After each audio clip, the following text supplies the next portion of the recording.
안녕하세요. 반갑습니다. 허재삼 작가입니다. 오늘 여러분들께 소개해드릴 책은 김달 작가님의 헤맨다고 모두 길을 잃는 것은 아니다. 먼저 작가 소개를 하겠습니다. 김달. 모든 문제의 해답은 나 자신이 행복해지는 데 있다고 생각하는 대한민국 대표 크리에이터. 미래에 대한 고민부터 인간관계 문제까지 그 이외에도 삶에서 마주치는 여러 어려움들에 대해 명쾌하고 현실적인 조언과 해법을 선사하며 70만 명의 단단한 독자층을 확보하고 있다. 삶에 지치고 사람에 지칠 때마다 수많은 사람이 그의 채널을 찾아 다시 일어설 용기와 위안, 고민의 해답을 얻고 있고, 이들의 뜨거운 지지 속에 하나둘 쌓인 영상 조회수가 현재 누적 2억 뷰에 달한다. 그는 어떤 문제든 사소한 것은 없으며 그 누구도 나를 잃고 상처받으면서까지 관계를 이어가서는 안 된다는 믿음으로 모든 고민에 최선과 진심을 담는다. 부디 책에 담아보내는 이 하나하나의 진심들이 오늘 아프고 지친 당신에게 명확한 표지판이 되었으면 한다. 네, 그럼 본문으로 들어가 보겠습니다. 지금 아무것도 하고 싶지 않다면, 현재는 자신이 불완전하고 삶이 엉망진창이라 느껴질지도 모른다. 그러나 변화는 이제부터 시작이다. 앞으로 몇 달만 지나도 스스로 완전히 달라진 자신을 발견할 수 있을 것이다. 지금 해야 할 일은 생각부터 바꾸는 것이다. 어느 날인가 갑자기 인생이 무기력하게 느껴졌던 때가 있었다. 취업도 준비하던 시험도 생각만큼 잘 풀리지 않았고, 어렵사리 입사한 회사에서도 고민되는 일들이 많았다. 내일은 또 똑같은 하루가 펼쳐지겠지 싶어서 눈을 뜨는 것도, 자리에서 일어나 앉는 것도 힘겹게 느껴졌다. 열심히 해봤자 뭐가 달라지겠어? 이제 내가 뭘 하고 싶은지도 모르겠는데. 이런 생각 속에서 점차 자신감이 떨어졌다. 나 자신이 답답하면서도 어떻게 해야 할지 길이 보이지 않았다. 물론 의욕도 없었다. 그래서 그냥 시간을 때웠다. 이런 현실을 잊을 수 있는 것들을 찾아 빠져들기도 했다. 어쩌면 지금 자신의 이야기인 것 같아 공감하는 사람도 있을지 모르겠다. 생각해보면 이렇게 스스로를 괴롭힌 이유는 목표 앞에서 무엇 하나 제대로 해보지 않고 포기해버린 자신이 싫어졌기 때문이었다. 주변에서 자극받았거나 갑자기 울컥해서 나 자신도 소화하지 못할 만큼 큰 목표를 세워놓고는 하루 이틀 열심히 하다가 어느새 흐지부지 되어버린 적이 얼마나 많았던가. 이런 자신에게 스스로 실망하는 순간이 쌓이고 쌓여 무기력하게 되는 건 아닐까 싶었다. 한번 생각해봤으면 한다. 스스로 잡은 목표를 달성한 경험이 몇 번이나 있는지. 목표가 크다고 해서 반드시 성과도 크다고 할 수 없을 것이다. 하물며 거창하게 목표를 세워놓고 달성하지 못한다면 성과는커녕 시간을 잃고 나 자신에 대한 믿음까지 잃게 된다. 현재 상황에서 부담 없이 시도해볼 수 있는 작은 목표부터 세워보면 어떨까? 내 경우는 매월 한 가지 목표를 달력에다 적고 성취한 날엔 별표를 쳐보았다. 조금 더 의욕이 있는 달엔 한 가지에서 두 가지로 목표를 늘려보기도 했다. 사실 오랫동안의 무기력한 생활은 습관처럼 몸에 배어서 빠져나오기 쉽지 않았다. 하지만 이렇게 부담 없이 작은 목표를 성취하는 달들이 쌓여가면서 분명한 변화가 나타나기 시작했다. 별표의 날들이 조금씩 눈에 보이자 나도 모르는 사이에 삶에 활력이 생기고 다시 잘하고 싶은 마음이 고개를 들었다. 달력의 다음 장에도 작은 목표를 적어 넣었다. 그 다음 달에는 2개, 또 그 다음엔 1개. 달력 속 남은 몇 개의 달에도 소소한 목표나 나의 꿈들을 적었다. 앞으로의 날들을 생각하니 오랜만에 가슴이 뛰었다. 목표를 이룬 달도 이루지 못한 달도 있었지만 괜찮았다. 앞 페이지에 이미 수많은 성취의 경험들이 적혀 있었으니까. 무엇보다 중요한 것은 지치지 않는 것. 자리를 사람이 될 것인가? 자리를 만드는 사람이 될 것인가? 나도 기회만 주면 진짜 잘할 자신이 있는데 이런 조건부는 그저 실행을 늦추는 구실일 뿐이다. 판만 깔아주면 진짜 잘할 수 있는데, 저 자리에 나를 승진만 시켜주면, 저런 회사에서 나를 스카우트해주면, 저렇게 좋은 직장에서 나를 뽑아주면 열심히 잘할 수 있는데, 살다 보면 이런 마음이 드는 날이 있다.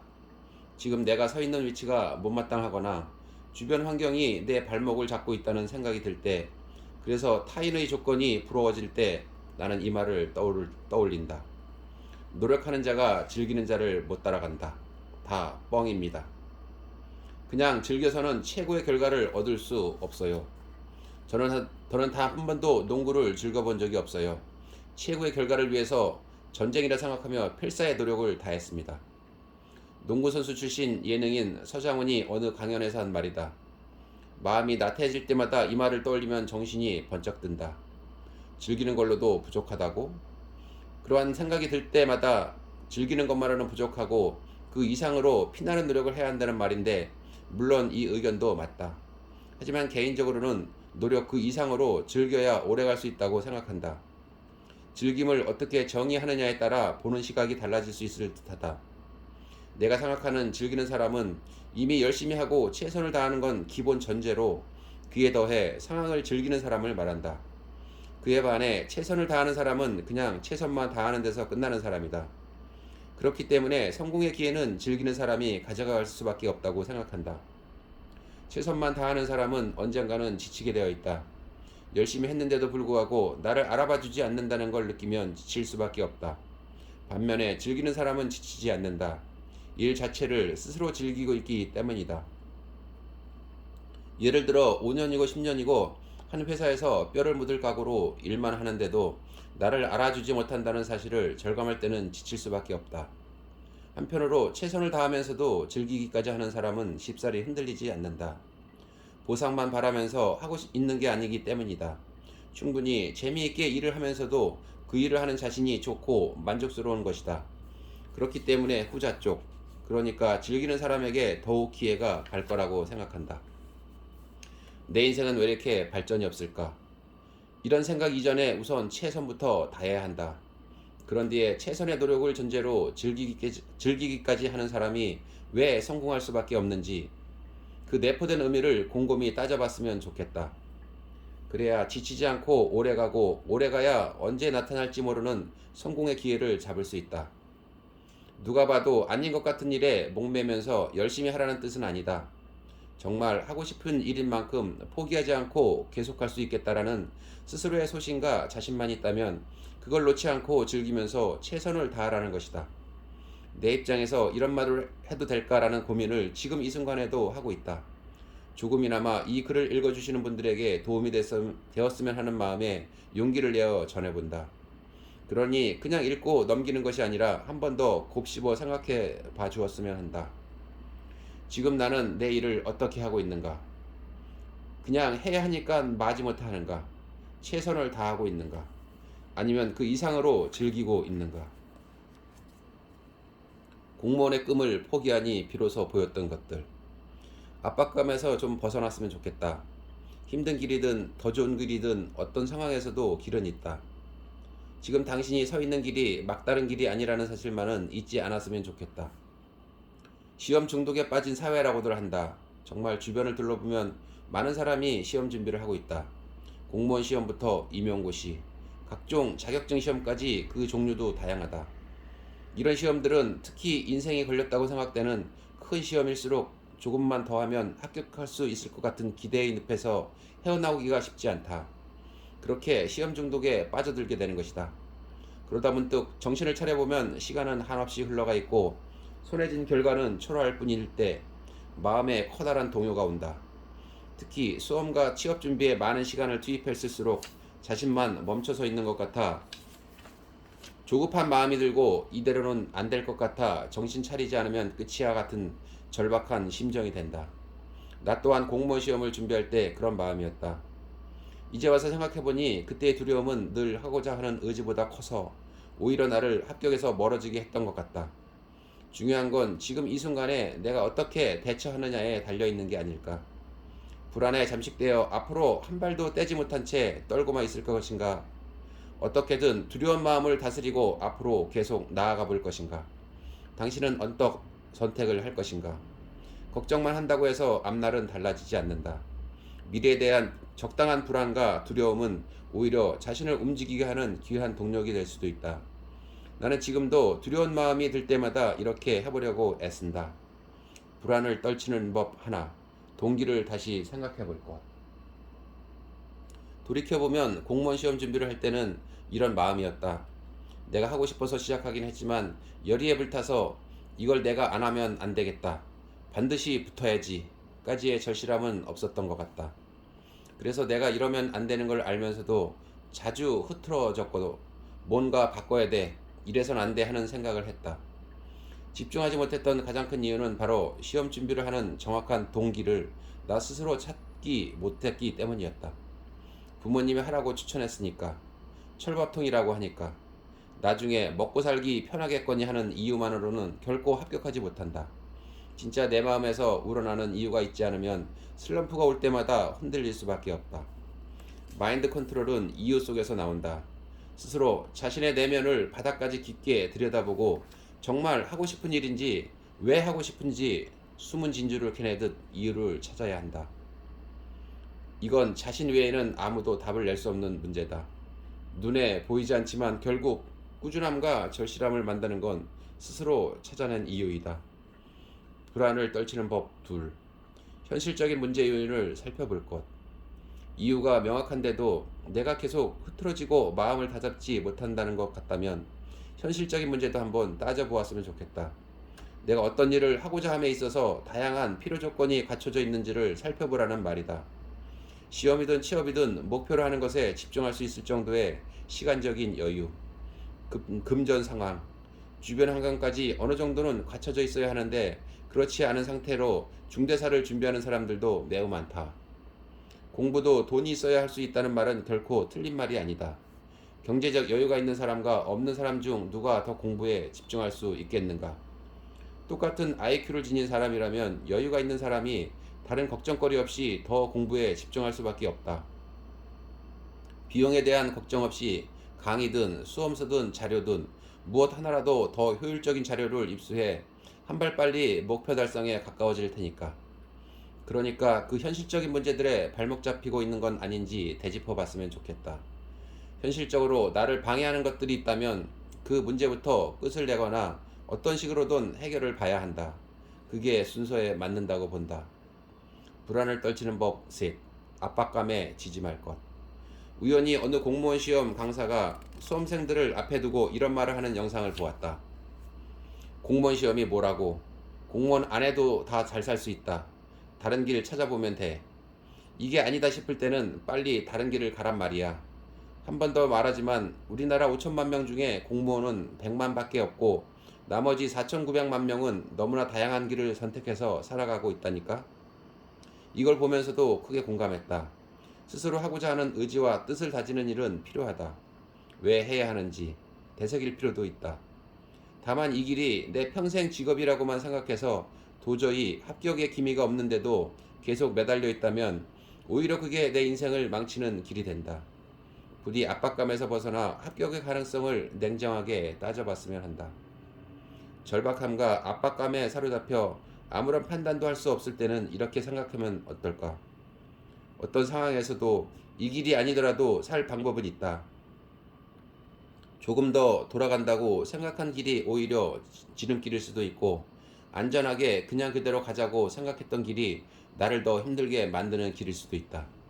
어쨌든 중요한 건 힘든 길이든 더 좋은 길이든 길이 없는 건 아니라는 사실이다. 길은 있다. 어느 길이든 당신이 서 있는 길이 막다른 길이 아니라는 사실만은 꼭 명심했으면 좋겠다. 문제는 자존감이 아니었다. 최근 여러 사람과 이야기를 나누면서 많은 사람이 본인의 문제 상황을 낮은 자존감 탓으로 돌리고 있다는 느낌을 받았다. 문제의 근본적인 원인을 따져보면 자존감의 문제가 전혀 아니고 내가 처한 상황의 문제 혹은 내 인간관계의 문제인데 단순히 내가 자존감이 낮아서로 단정 지어버리는 것이다. 자존감 문제와 분리해서 다르게 해결할 수 있는 문제에도 자존감이라는 딱지를 붙이고 회피한다는 생각이 들었다. 그래서 이 이야기를 꼭 해주고 싶다. 자존감은 말 그대로 자신을 존중하고 사랑하는 마음이다. 내가 나를 존중하고 사랑하지 않으면 내 자존감은 아무도 해결해 줄 수 없다는 뜻이기도 하다. 나는 자존감이 너무 낮은 사람인 것 같아 하고 자인한다면 누구보다 스스로 나서서 자신의 자존감을 무너뜨리고 있는 셈이다. 왜 본인이 지금 힘든지 이 감정에 빠지게 된 결정적인 원인을 짚어봤으면 한다. 최근에 크게 상처받았거나 힘든 기억이 있었는지, 그것 때문에 앞으로 어떻게 해나가야 할지 모를 정도로 지쳐버린 것은 아닌지, 이런 상황이 길게 지속되다 보니 이대로 힘든 순간에 멈춰버린 것은 아닌지를 말이다. 어쩌면 이미 상황이 나아지고 있는데도 자신의 감정에 빠져서 문제 해결의 실마리를 알아채지 못하고 있는 것일지도 모른다. 긴 터널의 끝에 서 있으면서도 낮은 자존감이라는 핑계의 덫에 걸려 있는 것은 아닌가. 작은 일에도 나는 자존감이 낮아서 내가 자존감이 없는 사람이기 때문에 라고 생각하고 그렇게 말하고 다닌다는 건 결코 본인에게 좋은 행동이 아니다. 실제로 내가 자존감이 낮은 사람이라고 해도 누구 앞에서 자랑스레 말할 일은 아닌 것 같다. 자신을 비하하는 말은 자기 자신은 물론 상대방에게도 나에 대해 함부로 대할 여지를 주는 일이다. 자존감이 정말 낮다고 해서 나는 자존감이 낮아. 어쩌면 좋지? 이런 나를 아무도 사랑해주지 않겠지. 나는 상처받을 거야. 라고 생각하고 스스로 합리화버리면 절대 자기 감정의 늪에서 빠져나올 수 없다. 사람은 본인이 생각하는 것에 따라서 달라진다. 자꾸 숨지 말고 회피하지 말고 자신의 감정에 속지 않는 연습을 해야 한다. 그 대신 어떻게 눈앞의 문제를 해결해 나갈지에 집중해야 한다. 나의 생각에 따라 삶의 방향이 달라진다. 평소에 라이브 방송을 하며 고민 상담을 하고 있는데 여러 사람이 각자의 미래에 대한 불안, 인간관계 고민, 연애 문제 등 다양한 고민을 털어놓는다. 그 중에서도 최근 가장 많은 사람이 공통적으로 고민하는 부분이 바로 다른 사람과의 비교에서 오는 박탈감의 문제였다. 어떤 친구들은 좋은 회사에 취업도 하고 승진하며 경력도 쌓고 재테크도 하면서 열심히 살고 있는데 저는 아직 준비된 게 아무것도 없는 것 같아요. 나름 열심히 살고 있다고 생각했는데 그래도 뭔가 허한 느낌이 들고요. 지금 나이쯤 되면 어른스러워져 있겠지. 삶의 기반이 어느 정도 잡혀 있겠지 생각했는데 저만 옛날과 똑같이 제자리에 있는 것 같아요. 다들 그렇게 느끼면서 사는 건지 궁금하네요. 거짓말이 아니고 다들 그렇게 느끼면서 사는 것 같다.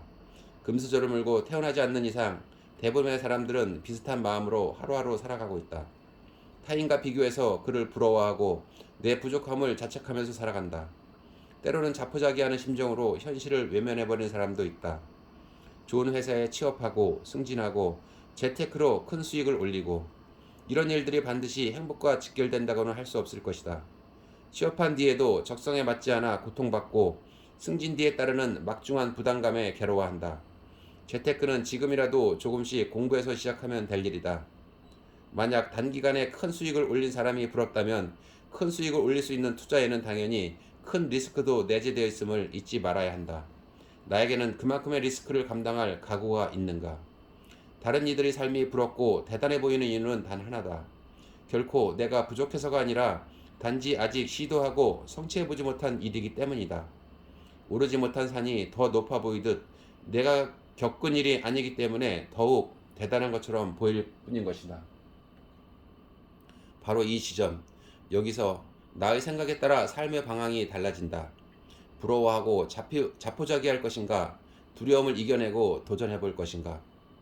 멈추지 않고 용기를 내서 앞으로 나아가 본 사람은 아마 지금 이 말이 무슨 의미인지 이해할 것이다. 시도는 언제나 더 나은 방향으로 나를 데려다 줬다. 성공했든 실패했든 자신의 두려움을 이겨내고 도전해본 경험은 분명히 앞으로의 삶에 귀중한 자산이 될 것이다. 현실을 외면하라. 영원히 외면당할 것이니. 만약 누군가 살면서 가장 돌아가고 싶지 않은 시기는 언제인가? 라고 묻는다면 어떻게 답할 것인가? 어쩌면 바로 지금인 사람도 있을 것이고 과거의 어느 한 시점을 떠올리는 경우도 있을 것이다. 나의 대답은 취업 준비를 하던 시절이다. 구인 구직 사이트를 뒤지면서 취업 준비 지원할 회사를 찾던 그 시기. 대학을 중퇴했기에 변변한 졸업장도 없어서 매일이 막막했다. 작은 중소기업에 들어가려고 해도 졸업장이 필요했고 어학 성적도 자격증도 제대로 갖추지 않고는 할 수 있는 게 아무것도 없는 것 같았다. 단순 노동으로 나를 써줄 것밖에 들어갈 수 없을 것 같았고 이미 좋은 곳에 취업한 친구들이 부러웠다. 그렇게 매일 밤 불안감과 초조함에 시달리며 뜬 눈으로 지새우곤 했다. 나는 왜 이럴까? 하고 스스로 다그치는 시간을 보내다 이런 생각이 들었다.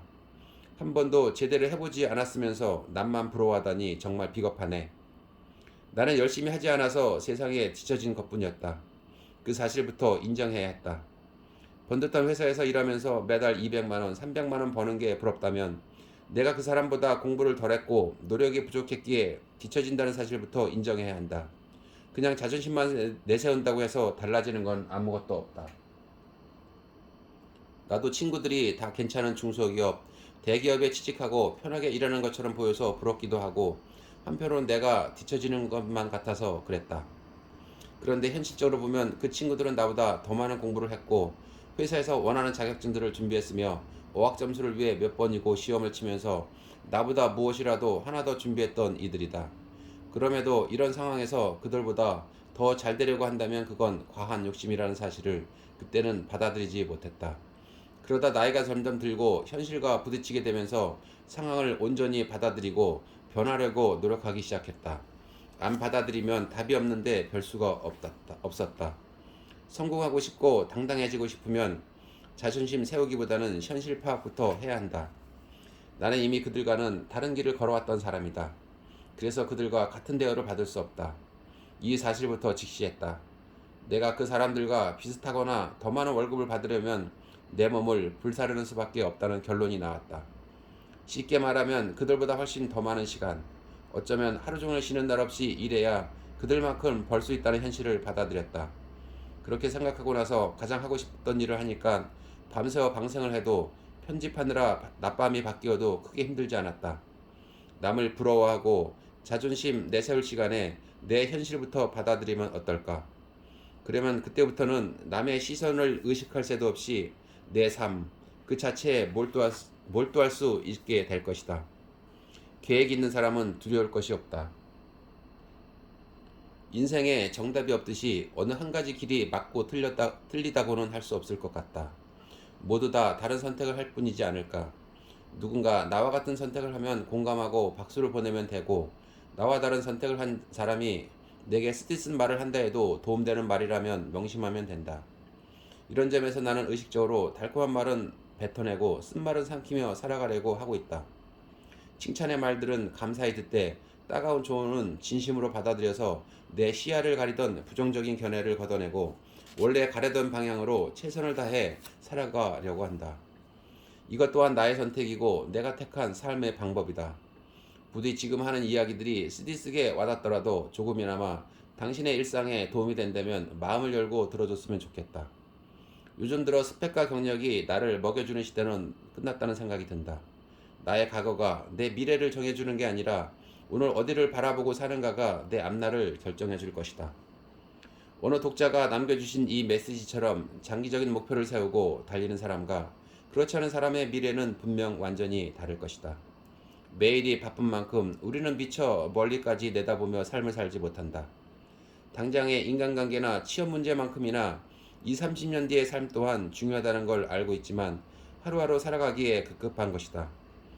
앞을 좀 보면서 살아야 할 텐데 이렇게 코앞에 닥친 일만 쳐내면서 그때그때 되는 대로 살아도 되나.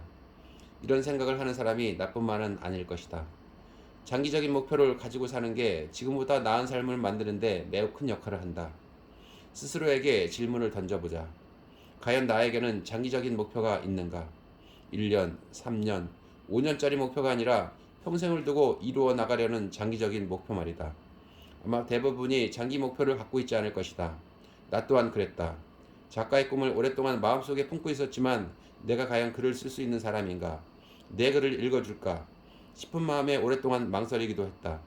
하지만 우선 시작이라도 해보고 싶었다. 단 한 글자, 한 문장이라도 매일 써내려간다면 나는 글을 쓸 수 있는 사람이 되고 누군가는 내 글을 읽어줄 거라고 생각했다. 책 출간을 목표로 잡고 매일 한 가지 주제를 선정해 짧게라도 꾸준히 글을 썼다. 도무지 짬이 안 나는 날에는 휴대폰 속 메모장 어플을 열고 머릿속에 떠오른 문장들을 적어 내려가기도 했다. 이렇게 쓴 글들을 모아 다듬고 마음에 안 드는 글은 새로 쓰기도 하면서 정리하던 중에 운 좋게도 출판사에서 출간 제안을 받았다. 그 뒤로 출판사 담당자와 함께 논의하며 다시 오랜 시간 글을 다듬은 끝에 마침내 책이 출간되었다. 책이 나오던 날의 기분을 잊을 수 없다.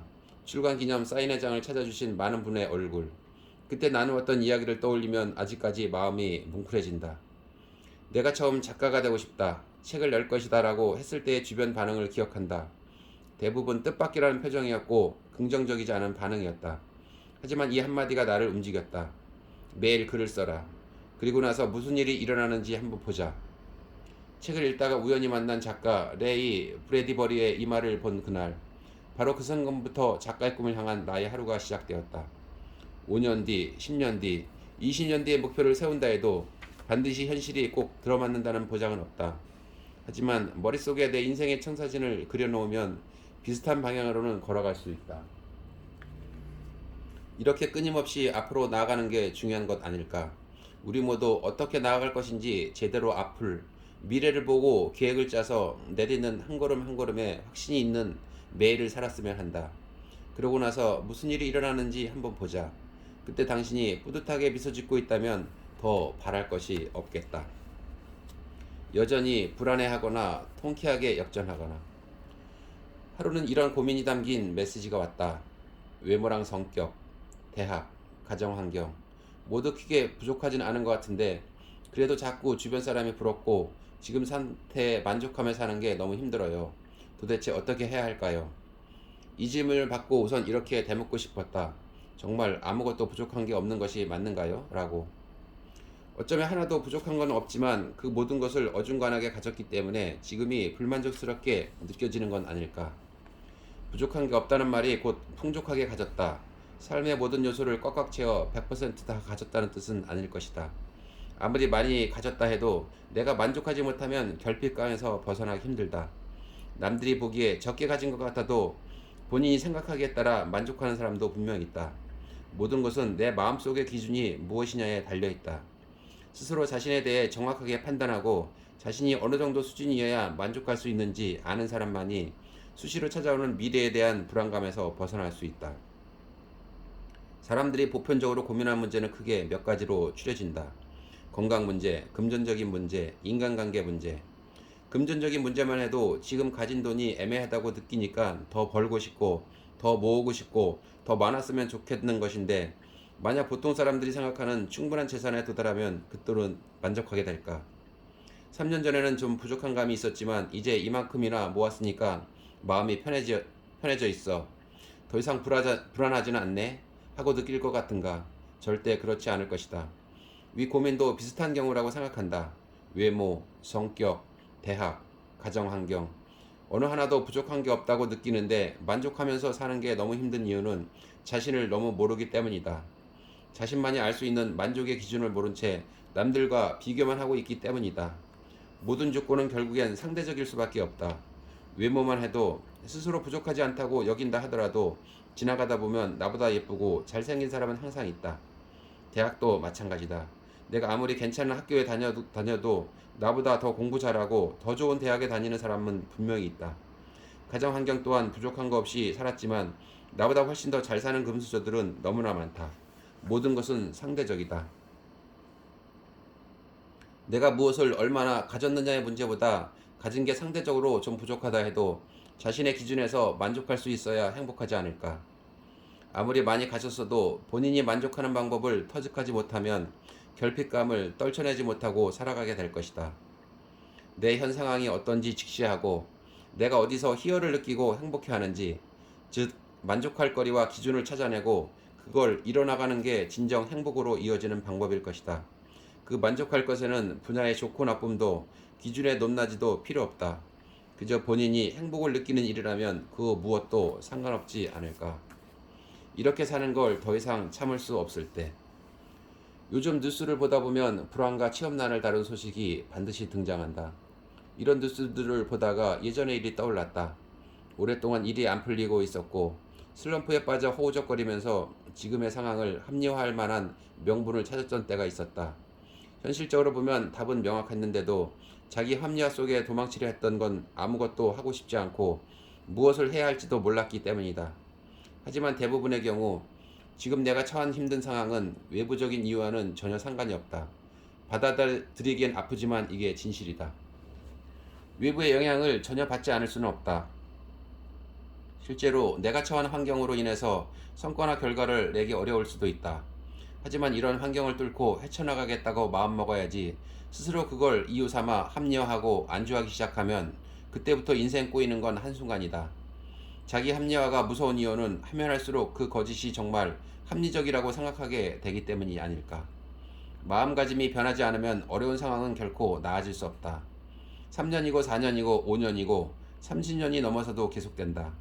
문제를 자각하지 못할 경우 가장 두려운 점이 이것이다. 지금에서 벗어날 수 없다는 것.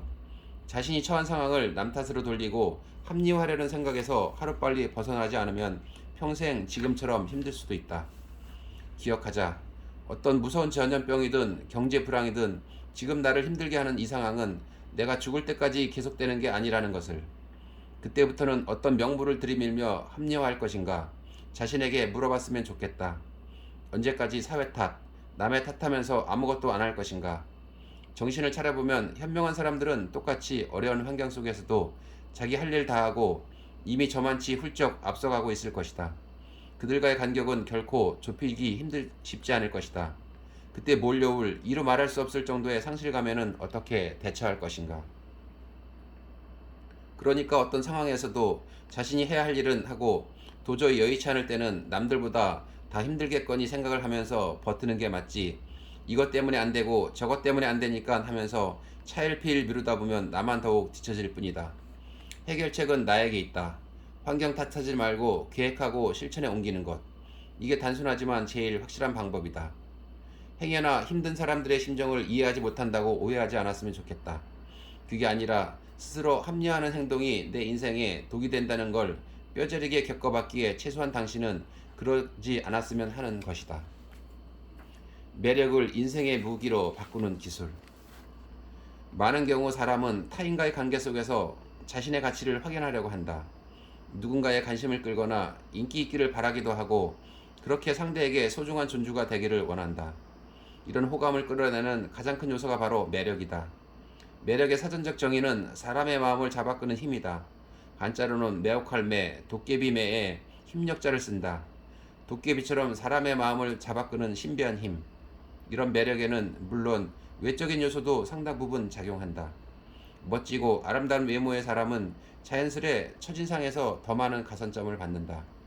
하지만 좋은 첫인상이 오래도록 유지되게 하는 힘은 외모 그 너머에 있다고 생각한다. 만나면 만날수록 호감을 끌고 길게 말하지 않아도 자연스레 그의 말에 동의하게 만들며 함께 있으면 행복하게 만드는 힘이야말로 진정한 매력이 아닐까. 인간을 좋은 사람과 나쁜 사람으로 나누는 것은 무의미하다. 인간은 매력이 있는 사람과 없는 사람 둘로 나뉠 뿐이다. 오스카 와일드는 이렇게 말하기도 했다. 꼭 이성적 관계가 아니더라도 사람이라면 누구나 매력 있는 사람과 함께 하기를 희망할 것이다. 그렇다면 사람들은 어떤 사람들에게 매력을 느낄까? 매력의 세 가지 조건은 다음과 같다. 매력의 조건 첫 번째, 유사성과 근접성. 매력의 조건 두 번째, 성실성과 유능성. 매력의 조건 세 번째, 매너와 상호성. 사람의 매력은 그 사람 특유의 매너와 타인에 대한 태도, 밝은 분위기가 좌우한다. 자연스럽게 다정한 행동을 한 사람의 매력은 그 누구도 절대 이길 수 없다. 나를 매력적인 사람으로 만드는 방법은 결코 어렵지 않다. 타고나기를 내성적인 성격이라 해도 약간은 다정한 태도를 취할 것. 사소한 약속이어도 어기지 않고 최소한의 예의는 꼭 지킬 것. 인생을 살다 보면 내가 얻게 되는 베네핏은 내가 사람을 대하는 행동이나 태도에서 갈리는 경우가 굉장히 많다. 다가가고 싶은 사람이 있을 때나 누군가 나에게 다가올 때 그 낯설고 어색한 순간의 차가운 분위기는 최소한의 예의를 차린 다정한 태도만으로 충분히 깨버릴 수 있다. 그렇게 관계의 문을 연 뒤에는 내가 노력한 만큼 좋은 사람을 만날 기회가 무궁무진하게 늘어날 것이다. 네, 오늘은 여기까지 말씀드리겠습니다. 저는 다음에 또 좋은 책으로 찾아뵙겠습니다. 감사합니다.